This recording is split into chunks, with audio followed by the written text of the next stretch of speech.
Chapitre 4 Silvio 50 777.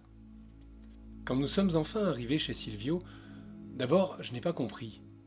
Fahim venait de me dire « c'est là ». Et pourtant je ne voyais qu'une clairière autour d'un monumental ficus étrangleur. « Il n'a pas de cabane, j'ai dit ?»« Si, elle est là-haut, dans les branches. » Dans les branches, je ne voyais rien. « C'est très haut, tu vas voir, il a dit, mais on peut monter facilement. » Fahim a mis ses mains en porte-voix. « Silvio, c'est Fahim! Je suis avec une amie !»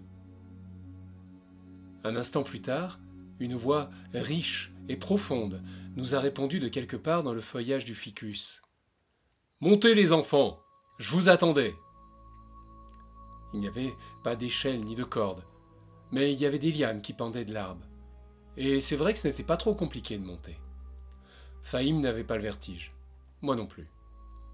Enfin, après avoir traversé un bouquet de feuillage, j'ai vu, au-dessus de nous, une plateforme de branchages entremêlés et de terre séchée. Par-dessus le rebord, une tête hirsute aux longues tresses crêpées et à la barbe foisonnante nous observait. 2 yeux rieurs, enfoncés dans des pommettes brunes de crasse et un sourire béat auquel manquait une dent. Silvio. Il nous a tendu une main calleuse aux ongles noirs et nous a aidés à nous hisser sur la plateforme. Le sol y était couvert d'une bonne épaisseur de feuilles et de mousse séchée, et il y avait là une cabane.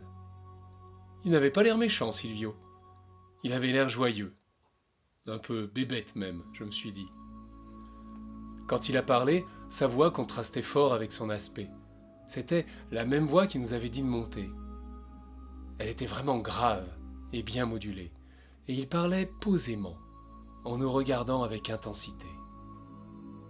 « Alors, mon petit Fahim, tu viens encore déranger ce vieux Silvio ?»« J'ai une amie, je voulais que tu la connaisses, » il a dit Fahim.